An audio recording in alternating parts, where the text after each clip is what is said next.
Vaginal itching. So ఇది చాలా మంది ఆడవాళ్ళు ఫేస్ చేస్తూ ఉన్న ఒక కామన్ అయిన ప్రాబ్లం. మీరు అనుకుంటున్న దానికంటే ఎక్కువ మంది ఈ ప్రాబ్లమ్ ని ఫేస్ చేస్తున్నారు. ఈ రోజు నేను అసలు ఈ వెజైనల్ ఇచ్చింగ్ ఎందుకు రావచ్చు కంప్లీట్లీ ఈ వీడియోలో చెప్తాను. Hi guys, I'm doctor Bindu, gynaecologist. So vaginal itching అనేది ఎందుకు వస్తుందో అర్థం చేసుకుందాం.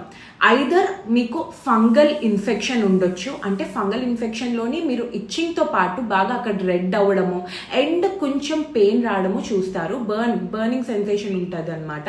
Second, bacterial vaginosis. So bacterial వెజైనోసిస్లోని ఇచ్చింగ్తో పాటు మీకు ఒక చాప కంపు లాంటి స్మెల్ వస్తూ ఉంటుంది, వైట్ డిశ్చార్జ్ ఎక్కువ అవుతుంది అండ్ అది బాగా స్మెల్లీగా ఉంటుంది. So third important thing, and ఇదే మెయిన్ కామన్ రీజన్ కూడా ఇచ్చింగ్కి, ఏంటంటే మీరు వాడుతున్న ప్యాడ్స్కి కానీ లేకపోతే అండర్వేర్స్ కానీ లేకపోతే కింద ఒకవేళ సోప్స్ వాడుతుంటే వాటికి మీరు ఎలర్జిక్గా ఉన్నారు.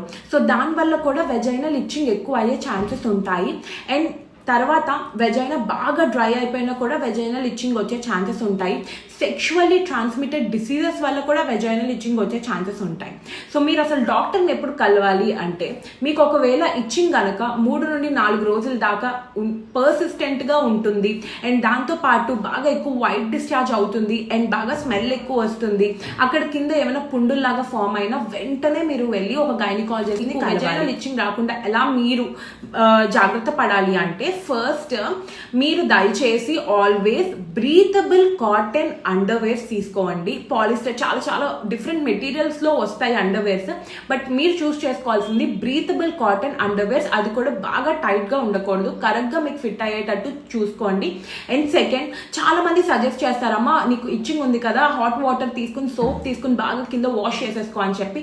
ఈ మిస్టేక్ దయచేసి చెయ్యొద్దు, ఎందుకంటే ఇది మీ ఇచ్చింగ్ ఇంకా డబల్ చేస్తుంది, ఇంకా మీకు డిస్కంఫర్ట్ని క్రియేట్ చేస్తుంది. సో ఆల్వేస్ గుర్తుంచుకోండి, వెజైనా అనేది సెల్ఫ్ క్లీనింగ్. మీరు చేయాల్సింది జస్ట్ లూక్ వామ్ వాటర్ తీసుకుని బయట ఏదైతే ఉందో, లోపలికి ఎంటర్ అవ్వకూడదు వెజైనా లోపలికి, బయట ఏదైతే ఉందో ఆ స్కిన్ వరకు నీట్గా క్లీన్ చేసేసుకోవండి. అండ్ కింద దయచేసి సోప్స్, అది కూడా ఎక్కువ ఫ్రేగ్రెన్స్ వచ్చే సోప్స్ వాడొద్దు, అవసరం లేదు, ఓకేనా. అండ్ మీరు ఫిజికల్ కాంటాక్ట్లో ఉన్నట్టు అయితే ప్రొటెక్షన్ యూజ్ చేసుకోవండి. ఇలాంటి ఇచ్చింగ్ సమయంలోని ఫిజికల్ కాంటాక్ట్ అవాయిడ్ చేయండి. Hope this video is useful. Thank you, by.